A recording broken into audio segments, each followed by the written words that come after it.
Who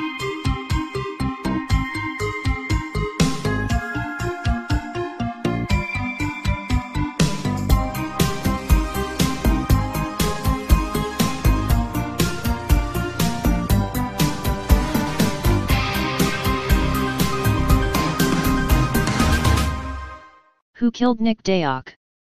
Even as a simple financier, Nicholas Deak was quite a character. An exiled Transylvanian aristocrat, he joined the U.S. military during World War II and soon joined the Office of Strategic Services, the forerunner of the CIA.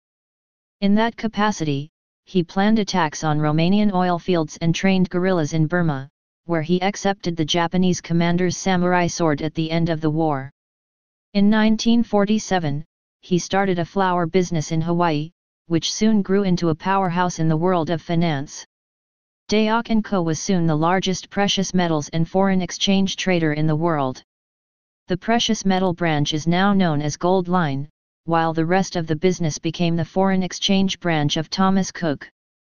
A staunch libertarian, Deak regularly appeared alongside speakers like Ron Paul and Alan Greenspan. As president of the Office of Strategic Services Veterans Organization, he was a close friend of James Jesus Angleton and future CIA Director Bill Casey.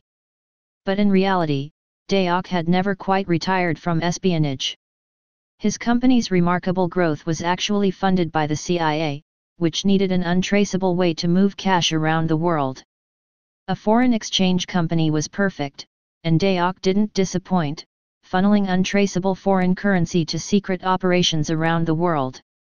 In 1953, he smuggled $1 million into Iran to fund the overthrow of Prime Minister Mohammad Mossadegh, and later carried out similar operations in Guatemala and the Congo. It's said he even warned the CIA that the Chinese were planning their 1962 invasion of India when they ordered huge sums of Indian currency through his Hong Kong office. One example of how Deak's firm operated came during the Lockheed bribery scandal, in which the defense contractor bribed Japanese politicians to favor their planes for the state-run airline and other government contracts. Lockheed enlisted Deak to smuggle millions of dollars to a Yakuza don, and war criminal, named Yoshio Kodama, who distributed it within Japan. Deak had the money smuggled into the country in orange crates by a defrocked priest. When the scandal broke, the Japanese Prime Minister was arrested and a deranged male porn star flew a plane into Kodama's house as revenge for staining Japan's honor. Deak survived unscathed. But his bulletproof reputation disintegrated in the 1980s, when the Justice Department accused him of laundering millions of dollars for the Colombian cartels, at which point the CIA unceremoniously dumped him. A run on his banking operations wiped out most of Deak's cash reserves and infuriated everyone from the cartels to the Macau triads, who felt he had lost their money.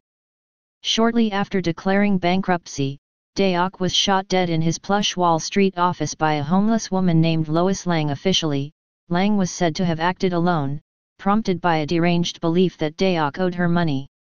Yet many have had trouble accepting that explanation, with the Canadian economist R.T. Naylor acidly observing that Deak was gunned down by one of those lone nuts that do for U.S. politics what heart attacks do in Italian jails. More seriously, Arkady Coleman, who followed Deak as CEO of Deak & Co., says his investigators found evidence that Lang met with two Argentinian mobsters in Miami, shortly before she bought a gun and a bus ticket to New York. When Coleman went to Macau after Deak's death, he found the offices empty and strewn with papers.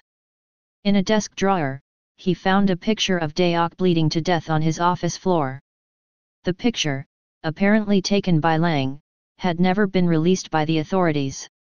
They even based a James Bond book of this, and from what I am told a movie if the powers to be allow it. Stay paranoid, my friends.